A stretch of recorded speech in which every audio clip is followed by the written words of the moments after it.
Hello guys, கத்திரிக்காய் பொரியல் பற்றி பார்ப்போம்.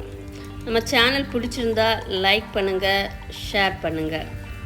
நான் இப்போ நாட்டு கத்திரிக்காயில் ஒரு கத்திரிக்காய் எடுத்திருக்கேன் பொரிக்கிறதுக்கு.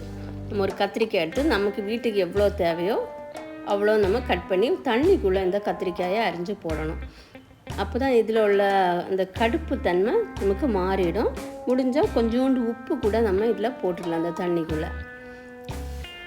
நம்ம வெளியே வச்சுருந்தோம்னா இது கத்திரிக்காய் வந்து லைட்டாக கருப்பு கலர் கொடுக்கும். அதனால நம்ம தண்ணிக்குள்ளே இதை முதல்ல கட் பண்ணி போடணும். இந்த கத்திரிக்காயில் வந்து ரொம்ப நல்ல குணங்கள் இருக்குது. அதனால் நம்ம பிள்ளைங்களுக்கு தைரியமாக இந்த கத்திரிக்காய் பொரியல் செய்து கொடுக்கலாம்.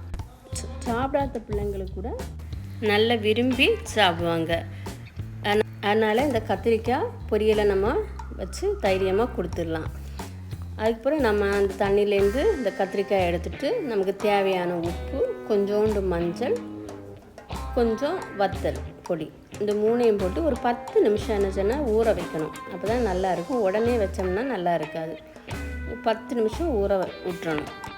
சிலவங்களுக்கு இது சாப்பிட்டோம்னா ஸ்கின் அலர்ஜி வரும். அதனால் ஸ்கின் அலர்ஜி இருக்கவங்க கத்திரிக்காய் எடுக்க வேண்டாம். அப்புறம் சிலவங்களுக்கு வயிறு வலி வரும், அவங்களும் இந்த கத்திரிக்காய் பொரியலை எடுக்க வேண்டாம். கறிவேப்பிலை போட்டோம்னா கொஞ்சம் டேஸ்ட்டு கொடுக்கும், அந்த கறிவேப்பிலை ஃப்ளேவர் டேஸ்ட்டு. அதனால் கறிவேப்பிலை இருந்ததுன்னா கொஞ்சம் கறிவேப்பிலையும் போட்டு விரசுங்க.